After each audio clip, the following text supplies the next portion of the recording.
Hello, hello, everybody. Thank you for joining me. We're going to talk about the new moon in Sagittarius, which is on November 23rd. I had to double check.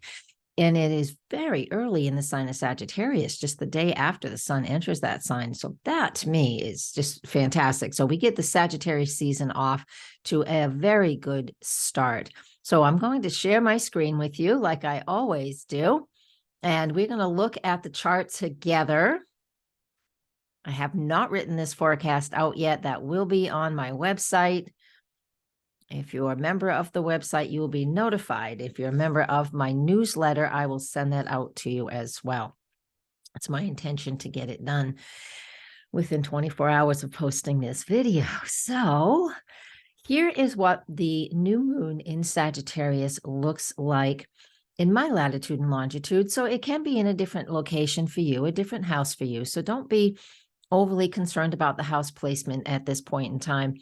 We are just going to talk about what it means to have all of this stuff in Sagittarius and this beautiful, beautiful new moon in Sag. I mean, I'm really happy about this.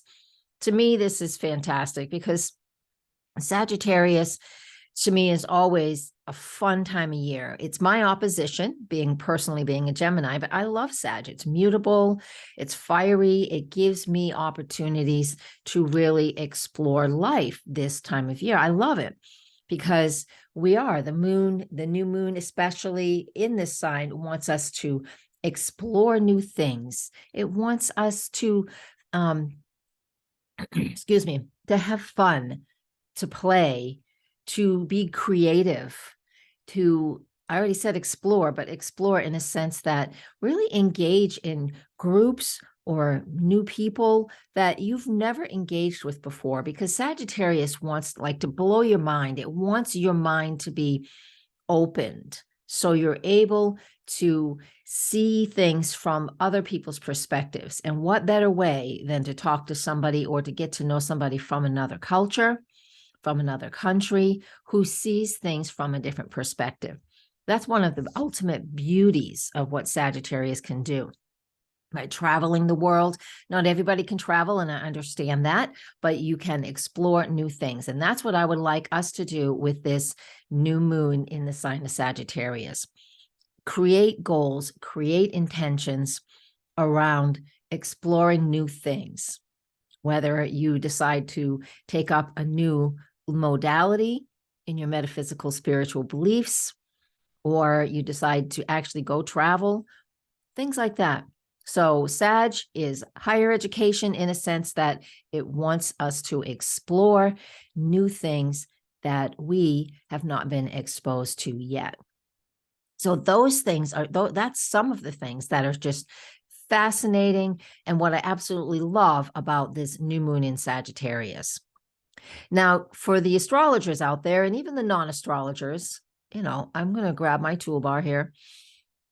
All of these signs, I'm going to circle all of the signs that are considered mutable. And that means changeable, flexible. Let's flow a little bit more. Not feeling stuck is what it is. All of these four, Sagittarius is mutable sign. Again, we're not doing midheaven or ascendant. We have Neptune and Jupiter, both in Pisces. That's mutable. And we have Mars in Gemini. It's retrograde. Now, he's given us a lot to think about lately and a lot to process and a lot to go through, but he's also in a mutable sign, which is Gemini. So that also shows me and tells me here, I'll show you in my reports. I love the reports in this software. This is SolarFire software. If you'd like to know more about it, email me.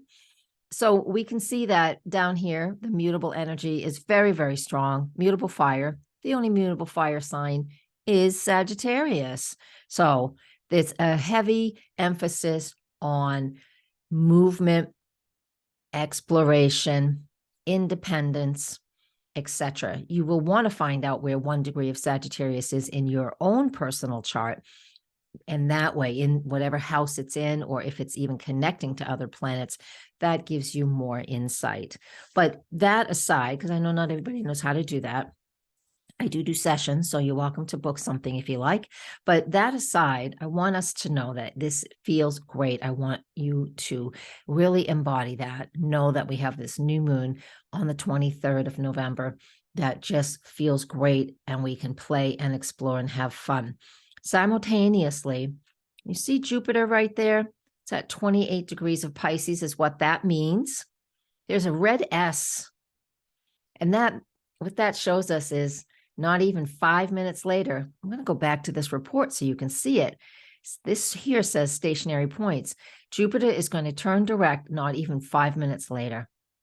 So this tells us that Jupiter is stationary at 28 degrees of Pisces. And so with that being said, it's not connected to the new moon. However, it's an emphasis during this new moon. Jupiter has been in Pisces for quite a few weeks now because it retrograded back in a while ago. Actually, I don't have that date in my head. Let's take a peek. Do. I don't know. I think it was October 29th.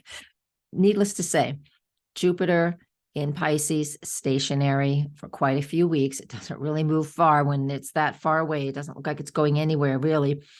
A focus on our spiritual practices, focusing on our compassion for others, focusing on the boundaries. Like, do you have comfortable boundaries around you? Have you been feeling oversensitive? This is the end of the zodiac, 28, 29 degrees of Pisces. And so it's going to come back to that in a minute, in a couple of days. It's been between 28 and 29 for quite a few weeks now.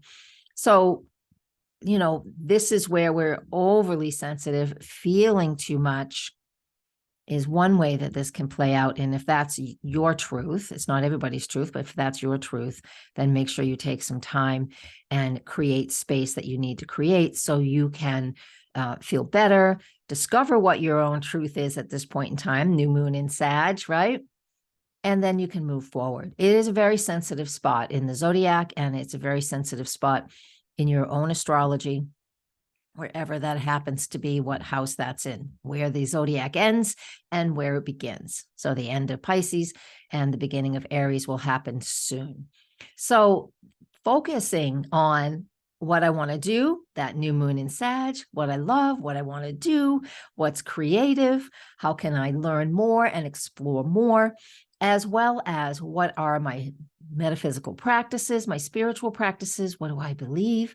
Jupiter's the ruler of Sagittarius. So this is why, one of the other reasons why I'm focusing on it. Plus it's stationary on the same day we have the new moon in Sag. And that just is like a big wow. Of course, Jupiter is doing something big and amazing and fantastic. So learn, practice your spiritual practices, enjoy your life. I'm going to stop my share. Enjoy life, enjoy what you're doing. Find that, break that you need. Find the break that you need and create that space, that Jupiter in Pisces, create the space that you need.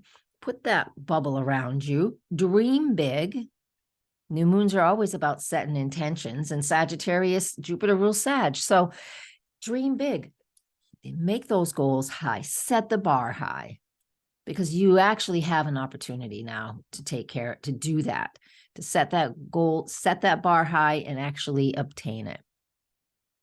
All right, everybody, that's it for today. Thank you for being here and blessings, everybody. Namaste.